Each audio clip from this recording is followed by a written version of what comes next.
Hey folks, Steve here again. So the ongoing process of the plywood. So here's what I've got. So I'm all pulled in, ready to go. I'm right here. This is a walkout basement at the apartments, the two houses that I take care of, 8 units, 4 apartments each. And I obtained permission from the property owner, property manager, to store this plywood over the course of the next few months as I kind of pull from it to build these benches one at a time. And that's nice because otherwise it would be in my storage shed, and then with 11 sheets of plywood in that storage shed, it would be just darn near impossible to navigate the shed at this point. But here, this is the most convenient, and that's going to be great. So I'm just going to stack it up in here, right there. Just put some stickers down, so if in case it gets wet on the floor, I have no problems with that. It can lay up against here. This is not a traffic area.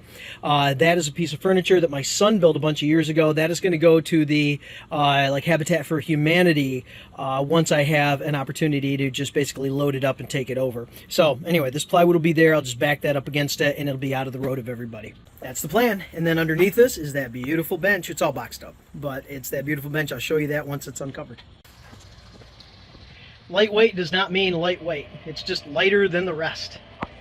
So 11 sheets.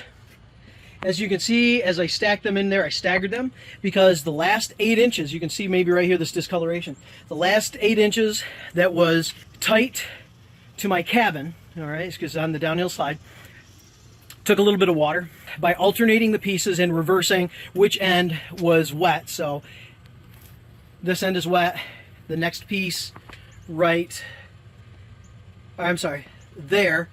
it's wet that way, this one's wet this way, that one's wet that way, etc. So the wet is out here in the air with nothing pressed against it, and it should be able to dry.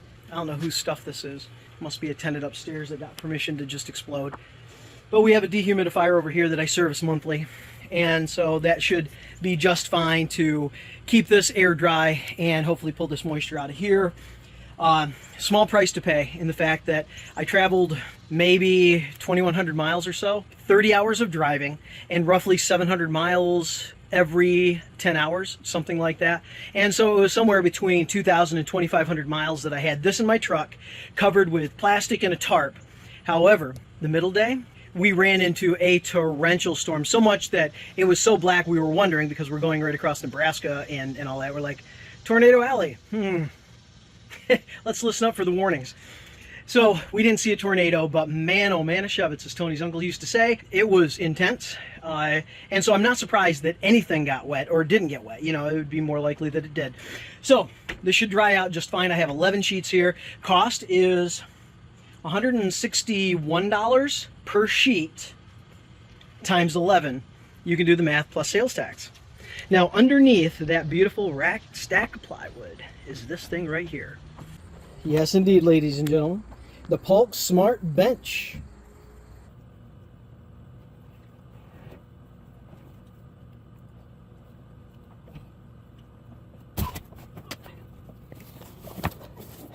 Lightweight my ass. I know it's the whole bench and the hardware. I've never picked up my whole bench ever. So yeah, and the packing, which is marginal, but wow. So for a bench, hot diggity dog. It'll be interesting to pick up just the parts. I'm still happy. So concerned with all of this wet cardboard, and is it in contact with the bench, and how quickly would it dry out from the inside out? And so what I have noted is that they have actually surrounded the entire kit with what looks to be like maybe 1/4 inch plywood, and they have slats of all that. So I'm going to relieve some of this cardboard all the way around to try and get some air through that, and rely on the fact that the bench was protected by the plywood here. I don't know about the top. They do have some plastic on the top here. So anyway, I'm going to relieve some of this cardboard. I don't want to take the strapping off because I don't want to have I don't want to have all those pieces to move when I go to move this thing next, which would be up to my place to actually disassemble or take it out and then use the top to actually then template for my other 2 benches in their top, rather than buying a Parf Guide Mark II or something like that, that allows you to CNC accurate lay out all the dog holes. So that's the plan for this. Once the other 2 benches are built, then I will go ahead and assemble this bench, knowing that if I need to, I could probably, I'm assuming, take the top off relatively easy, and then again use that top for templating anything else, especially like the extra hangers that you can do, like the router table and all that stuff. All of those accessories to a bench like this for Ron Paulk, they all have the dog holes, and so you can line them all up and make sure that just, you know, you have clampability and all kinds of things that dog holes can do. So I'm going to get rid of some of that cardboard and make sure that it has a chance to dry out.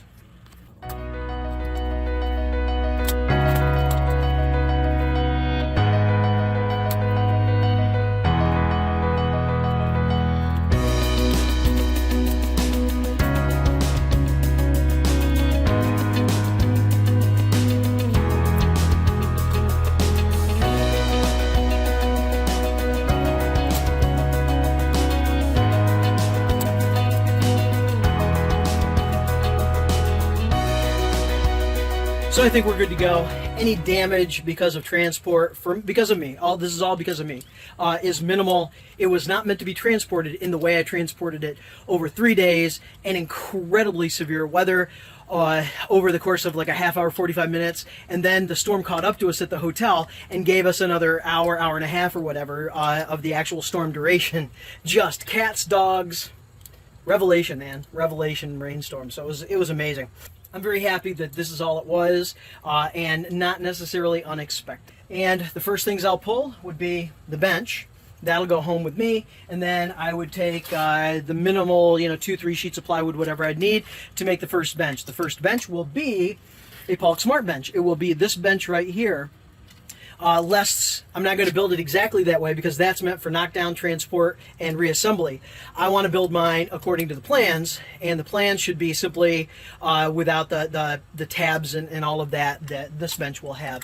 That's the plan at the moment, but I'm still about a month and a half out. I'm thinking mid-September before I'm able to actually then start to attack a bench.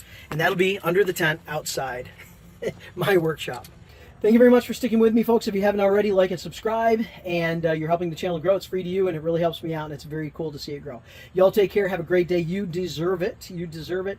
And I hopefully will see you on the next video. Ring that bell if you want to know when I drop a video, because it'll notify you, and you can say yay or nay for whatever the video is. All right, you all take care. Ultralight Plywood from Reparadise.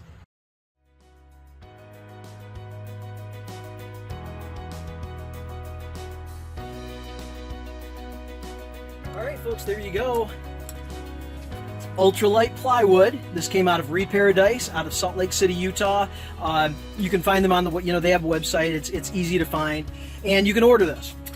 Now, if you order it per sheet, how many, if you want 3 or 4 sheets, they'll ship it to you, but you'll have to pay shipping per sheet. If, however, you are able to order 10 sheets, and I have no idea if it's a mixed load of, say, 7 3/4 and 3 1/2 or something like that, because I think they're going to have it 3/4, 1/2, and 1/4, and the metric equivalents. But if you order 10 sheets, then I believe it's a flat rate $500 charge for shipping, 10 sheets and beyond. So that's how you can do that. So the next time I use this will be when I go to build out my trailer, because I want to do my trailer in the ultralight as well, just again to keep the infrastructure weight low, so then I can maximize tools, whatever that means. So when I go to do this, I will actually order it out of Salt Lake and have it shipped in at that point, because it would be, unless I'm going out there again, there would be no need to actually just go out there for it, because I will spend more in gas and hotels to get out there, grab the plywood, and come back. I would just spend more than that. So unless I'm in for an expensive adventure just to go get plywood, it'll be ordering it in. And at that point, I would put an all call out through Ron and my own YouTube channel in probably 2026 and say, hey, anybody in this geographical area, and provide some contact information at that point, or a way to get in touch with me, like Instagram messaging or something like that, so we can trade information. And then I would be able to say, hey, let's order, let's collect some money and order in a pallet or whatever, and we'll have it shipped to a central location, and then we'll divvy it up, right? So that would be the plan there the next time around, again, unless I'm feeling the need for an adventure almost all the way across the United States. Michael helped me out, and I never caught the name of the guy that helped him load it. Big, tall, thin, blonde guy. Both really super friendly, very helpful. And the young lady that worked in their office who directed me to Michael. It was just, what an experience. So thank you to her as well. And I don't want to miss her name. It's on the tip of my tongue, but I don't want to goof it up. So I'll just call it that. That it was amazing. Amazing experience. Thank you, Reparadise. All right. Talk to you later.